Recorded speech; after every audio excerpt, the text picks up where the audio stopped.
সত্য সন্ধান, সত্যের সন্ধানে অবিরত পথ চলা।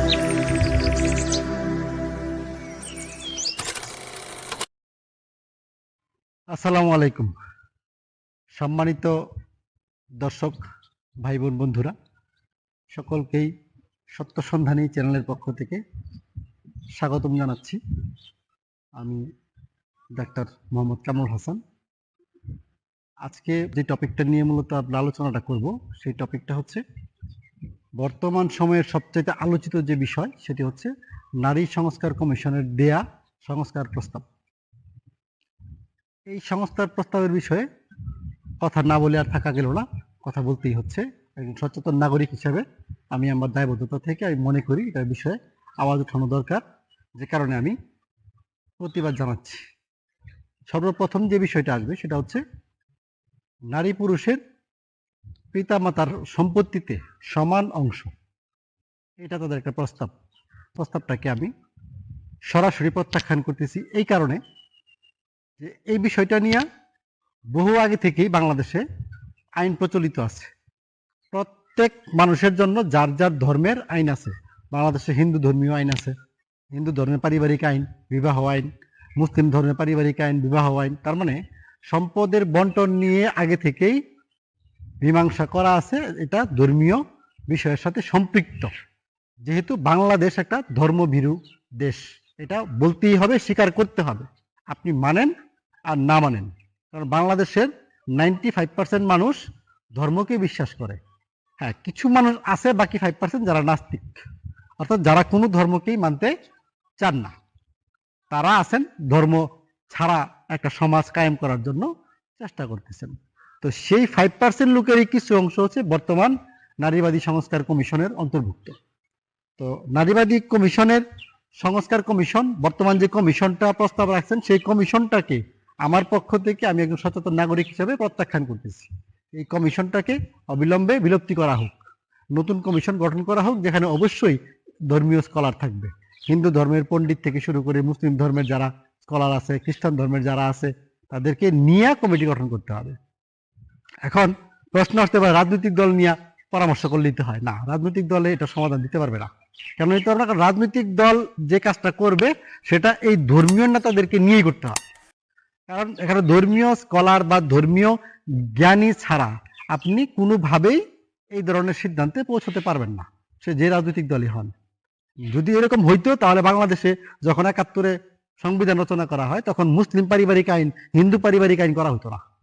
তাহলে বোঝা গেল যে বাংলাদেশে তখনও, দেশ স্বাধীনতার সময়েও ধর্মীয় বোধ ছিল, স্বাধীনতা আগেও ধর্মবোধ ছিল, এখনো ধর্মবোধ আছে। আপনি যদি বাংলাদেশের প্রত্যেকটা মানুষের দ্বারে দ্বারে গিয়ে জরিপ করেন, তাহলে ওখানে অবশ্যই অবশ্যই বর্তমানে আমি সংখ্যা 95% বললাম, বাট এটা আরো সব বেশি হবে যারা ধর্মটাকে মানে, কম হইলেও মানে। একেবারে তারা নাস্তিক না, বাট নাস্তিক অল্প কিছু লোক যারা আছেন, তারাই মূলত এই সংস্কারের পক্ষে দাবি উঠাইছেন। এবং এই সংস্কারের পক্ষে সমর্থন দিয়ে যে লোকগুলো রাস্তায় নেমেছেন, যেই নারীগুলো, আমি প্রত্যেক নারীর প্রতি সম্মান রেখে বলছি, নারীরা হচ্ছেন আমাদের মা বোন সকলের। যে অবস্থায় ওনারা রাস্তায় নেমেছেন, যেই হালতে, এটা আসলে কোনো ভদ্র সমাজ এটাকে অ্যাকসেপ্ট করবে না। বাংলাদেশের যে কালচার আমরা দেখে আসতেছি, আমাদের প্রজন্মের পর প্রজন্ম এই ধরনের কালচার দেখে আমরা অভ্যস্ত নই। তার মানে এটা সমাজকে বিপদগামী করার একটা প্রক্রিয়া মাত্র, যে প্রক্রিয়ার পিছনে হয়তো বা কোনো না কোনো এজেন্ডা রয়েছে, তাদেরকে মদত দিচ্ছে কোনো না কোনো শক্তি, যেটা আমরা মোটামুটি অনেকেই জানি যে ভারতীয় একটা শক্তি আমাদের দেশে ধর্মটাকে নষ্ট করার জন্য উঠে পড়ে লেগেছে। আমি এই ভিডিওটি আপনাদের সকলের মাধ্যমে পৌঁছে দিতে চাই সেই নারীবাদী সংস্কার কমিশনের সদস্যবৃন্দ, কমিটিবৃন্দ, এবং যারা ওই কমিটিকে সাপোর্ট করছেন, গোটা কতিপয় নারী পুরুষ, সংখ্যাটা খুব বেশি না, অতি নগণ্য বেশি।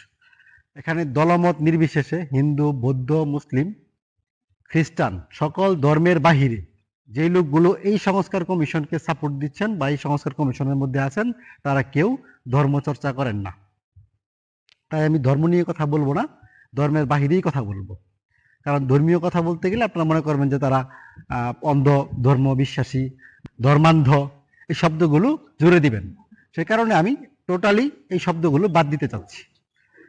এই শব্দগুলো বাদ দেওয়ার পরেও আজকের বর্তমান যে সভ্য সমাজ, আমরা যে সমাজে বাস করি, সেই সভ্য সমাজটাকে টিকিয়ে রাখার জন্য, সভ্যতাকে টিকিয়ে রাখার জন্য একটি মানদণ্ড বা একটা সমাজ ব্যবস্থা পৃথিবীর প্রত্যেকটা দেশে চালু আছে, যেটা আমরা সকলে জানি। মানুষ যখন আদিম যুগে বসবাস করতো সেই ইতিহাসটা আমরা পড়েছি বিভিন্ন ক্লাসে, হাই স্কুল থেকে শুরু করে পরবর্তীতে বিভিন্ন সময় আমরা সমাজ বিজ্ঞানের পার্টে এই বিষয়গুলো পড়েছি। বাট সেটা আমল করি নাই বা হৃদয়ে ধারণ করি নাই যারা এই নারী সংস্কার কমিশনের বা নারী সংস্কার বিষয়গুলোতে আমরা খুব বেশি তোলপাড় মাতামাতি করতেছি তারা। তো আদিম সমাজের মানুষের, যে আদিম সমাজে মানুষ বসবাস করতো, তাদের কোনো নিয়ম শৃঙ্খলা ছিল না, কেননা তাদেরকে নিয়ম শৃঙ্খলা শেখানোর মতো কোনো সিস্টেম ছিল না, যে কারণে তারা নিয়ম শৃঙ্খলা পায় নাই। কারণ তাদেরকে ওখানে কোনো একাডেমি ছিল না, স্কুল কলেজ ছিল না, মানুষের মনুষ্যত্ব বোধ, মানবিকতা বোধ এগুলো শিক্ষা দেওয়ার জন্য কোনো সিস্টেম ছিল না, যে কারণে মানুষ অসভ্য ছিল। এই জন্য আদিম যুগটাকে বলা হয় অসভ্য যুগ। আর বর্তমান যুগটা, মধ্যযুগের পর থেকে যে যুগটা চলে আসছে, সেটাকে বলা হয় সভ্যতার চরম উৎকর্ষের যুগ। পৃথিবীর মানুষ এটাকে আখ্যায়িত করা হয়েছে। তো এই সভ্যতার যুগে আইসা আমরা এখন কিছু মানুষ আবার সে আদিম যুগে ফিরে যেতে চাচ্ছি। আদিম যুগটা কিরকম? আদিম যুগটা হচ্ছে অনেকটা এরকম, আদিম যুগের মানুষ কাপড় কি জিনিস পরতে জানতো না, যে কারণে তারা কাপড় পরিধান করতো না, উলঙ্গ ছিল। একটা সময় পরে যখন তারা শিখলো যে শরীরের অবয়বটাকে ঢেকে রাখা দরকার, কিছু কিছু অঙ্গ ঢেকে রাখা উচিত, তখন তারা পাতা লতা দিয়ে এক ধরনের ড্রেস বানিয়ে পরা শুরু করলো। তো এইভাবে করে মানুষ আস্তে আস্তে তার শরীরকে ঢাকা শুরু করলো, শালীন হওয়া শুরু করলো, যেটাকে আমরা সভ্যতা বলি।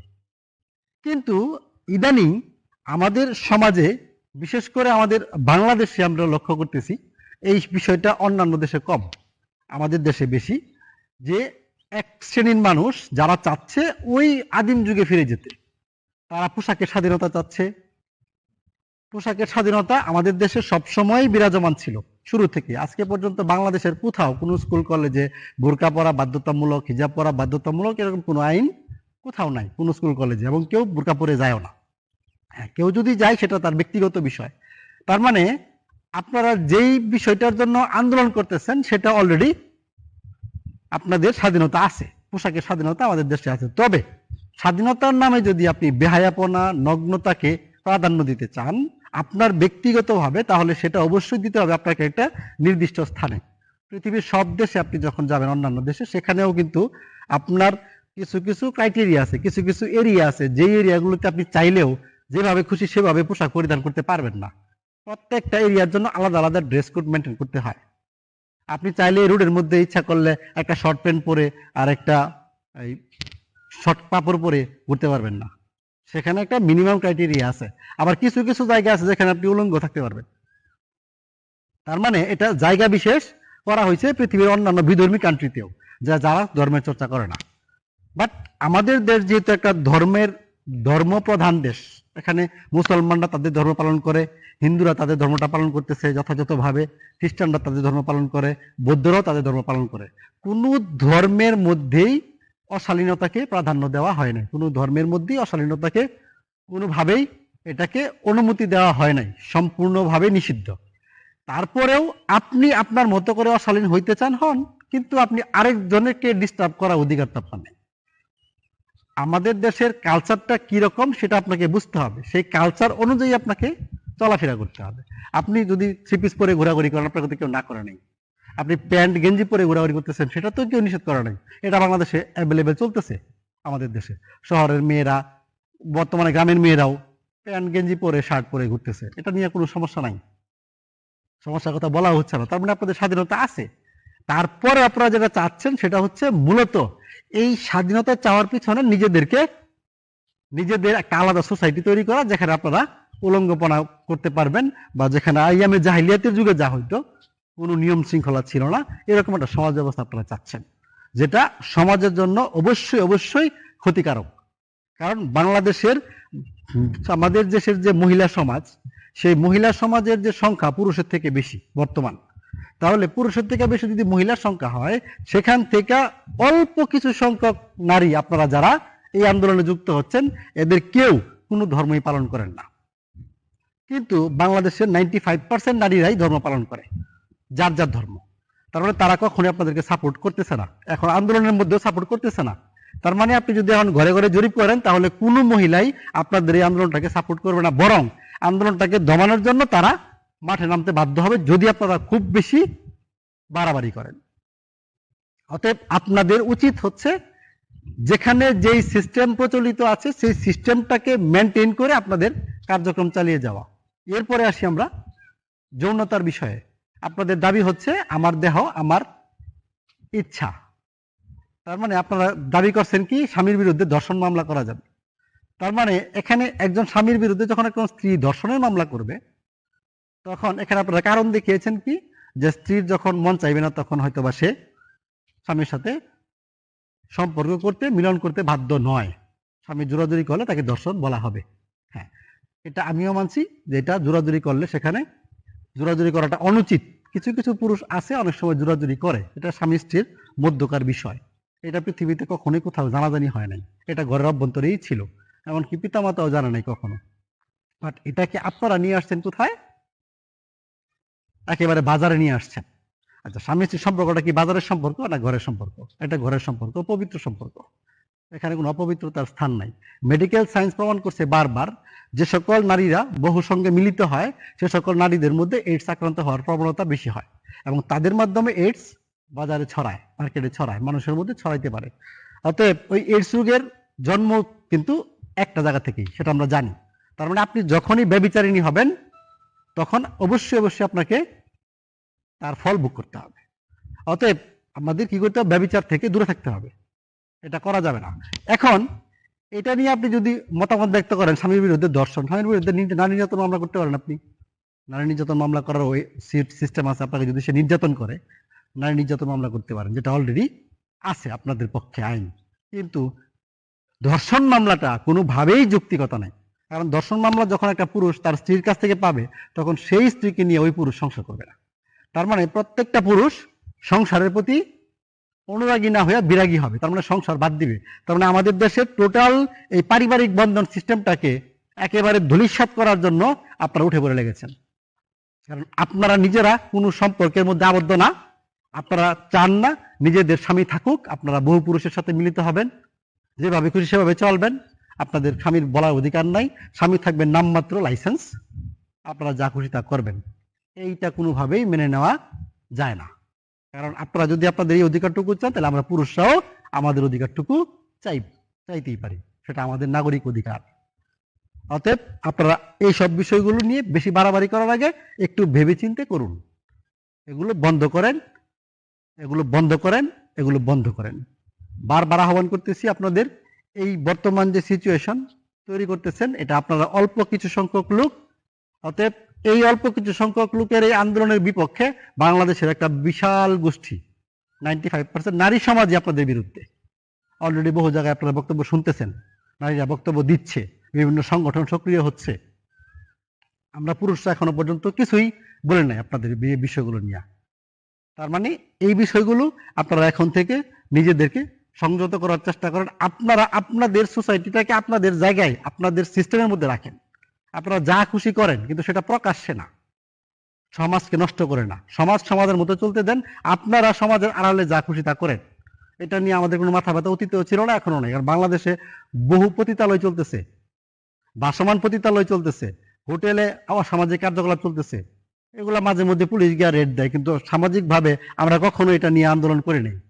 এটা বন্ধ করতে হবে, কারণ কি এটা যার যার কর্ম, শেষে করুক। তার মানে আপনাদের স্বাধীনতা আগে থেকে ছিল, এখনো আছে, ভবিষ্যতেও থাকবে। তার মানে এখন স্বাধীনতার নামে সমাজ ধ্বংস করার উদ্দেশ্যে মেতে যায় না। আপনাদের প্রতি আহ্বান, সবাই যার যার অবস্থান থেকে এই বিষয়টাকে এখানেই শেষ করেন। আর আমাদের সুশীল সমাজ, আমাদের দর্শক ভাই বোনদের উদ্দেশ্যে বলতেছি, সকলেই এই যার যার জায়গা থেকে এই বিষয়টার উপরে আওয়াজ তুলেন, এই বিষয়টার উপরে আওয়াজ তুলেন, যাতে করে আমাদের আওয়াজটুকু আমাদের বর্তমান সরকারের কাছে পৌঁছায়। ধন্যবাদ। সকলে মিলে চলুন একটা সুন্দর বাংলাদেশ গড়ি, আমাদের স্বপ্নের বাংলাদেশ, যেখানে এই ধরনের কোনো সমাজ ধ্বংসের মতো কার্যকলাপ থাকবে না। সবাই মিলে সমাজটাকে সুন্দরভাবে তৈরি করি। ধন্যবাদ সবাইকে, কষ্ট দেওয়ার জন্য দুঃখিত। ভালো থাকবেন সে পর্যন্ত। সবার সুস্বাস্থ্য কামনা করছি। আসসালামু আলাইকুম।